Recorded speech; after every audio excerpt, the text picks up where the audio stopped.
আসসালামু আলাইকুম, কেমন আছেন সবাই? আবার চলে আসলাম আমি আরিফ নতুন একটি মুভি রিভিউ নিয়ে।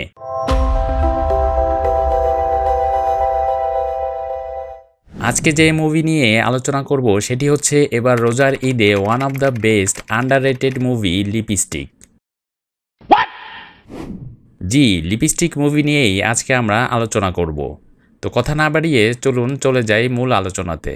নায়ক আদর আজাদ যখন অভিনয় শুরু করেন তখন ইউটিউবে তার একটি গান দেখে আমি থমকে যাই। আমার মনে হতে থাকে, কিরে ভাই, তামিল নায়কের মতো দেখতে একজন নায়ক বাংলাতে গান গাচ্ছে। পরে সার্চ করে দেখি যে তিনি হলেন ঢালিউড ইন্ডাস্ট্রির নতুন নায়ক আদর আজাদ। যাই হোক, সে অনেক দিন আগের কথা, কিন্তু এবার ঈদে এই নায়কের একটি ইন্টারভিউ দেখে আবার আমাকে থমকে দাঁড়াতে হয়। লগ্নি কারো আপনি লগ্নি করেন আমার পেছনে, আপনি করেন, আমি বছরে 4টা ছবি দেবো, আপনি করবেন, একটা করেন আপনি। আমি তো জানি না। না না, আপনি করেন। আপনি কি জানেন না জানেন ভাই, সেটা আপনার ব্যক্তিগত বিষয়। আমি কি জানি না জানি সেটা আমার ব্যক্তিগত বিষয়। কিন্তু পেছনে তো একটা হিরো, একটা ইন্ডাস্ট্রিতে কিংবা একটা পরিচালকের পেছনে তো লগ্নিকারক থাকবে।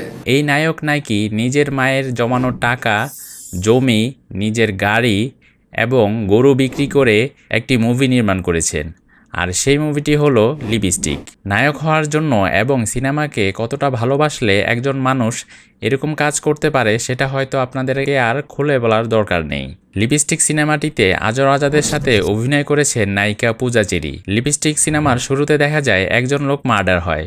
মার্ডার হওয়ার স্থানে আলামত হিসাবে পাওয়া যায় একটি লিপস্টিক। এই লিপস্টিক কে ব্যবহার করছে সেটি ইনভেস্টিগেট করতে পুলিশ মাঠে নামে। পুলিশ ইনভেস্টিগেট করতে গিয়ে দেখে যে এই ব্র্যান্ডের লিপস্টিক একজন নায়িকা ব্যবহার করছে। পুলিশ নজর রাখতে থাকে নায়িকার উপর। নায়িকার বডিগার্ড থাকে নায়ক আদর আজাদ। একটা সময় পুলিশ বুঝতে পারে যে বডিগার্ডের নায়িকার প্রতি একটি অন্যরকম দুর্বলতা আছে।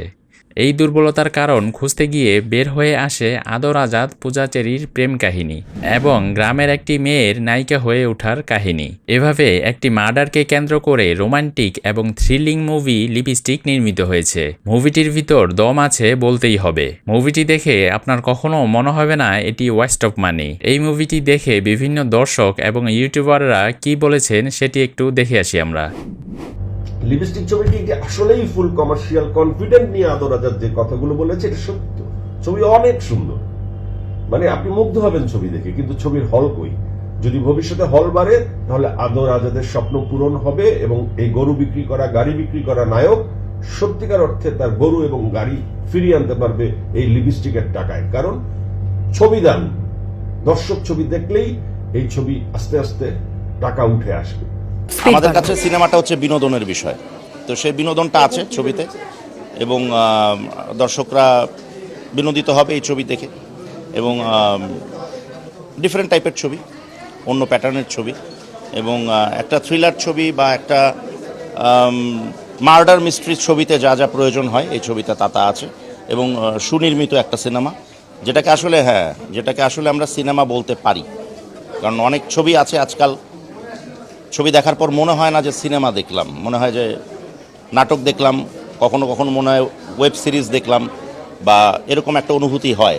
সিনেমা হলে এসে যদি এই অনুভূতিগুলো আসে তখন এটা খুব দুঃখজনক হয়। রাজকুমার দেখলাম সিনেপ্লেক্সে, আজকে লিপস্টিক দেখলাম। তো রাজকুমারের চাইতে আপনার লিপস্টিকটা ভালো হয়েছে। লিপস্টিকের কাহিনী বিন্যাস এবং অভিনয় সব কিছু মিলে এটা একটা মানে পারফেক্ট মুভি। লিপস্টিকের ট্রেলার দেখে এটা নিয়ে আমার যথেষ্ট এক্সপেকটেশন ছিল, বাট সমস্যা যেটা হয়েছে এই সিনেমার যে স্টোরিটা একদমই প্রেডিক্টেবল। এর কারণ হলো সিনেমার যে হাফ টাইম বা সিনেমার শুরু হোক এবং 20 মিনিট পরে হোক, স্টোরিটা যে কোন দিকে যাবে এবং কে আসলে কালপ্রিট এবং কে মূল খুনি এবং কেনই বা খুনগুলো করা হচ্ছে, এটা খুবই বেসিক ধরনের অডিয়েন্সও ক্যাচ করতে পারবে। খুব সহজভাবে যদি বলি দেন, একটা ক্রাইম থ্রিলার সিনেমায় দর্শককে ধরে রাখার জন্য 2 ঘন্টা বা 2.5 ঘন্টা ধরে রাখার জন্য যেসব ম্যাটেরিয়াল দরকার সেসব ম্যাটেরিয়াল এই সিনেমায় ছিল না। আজ এ পর্যন্তই বন্ধুরা, খুব শীঘ্রই নতুন আরেকটি মুভি রিভিউ নিয়ে হাজির হব আপনাদের সামনে। ধন্যবাদ সবাইকে।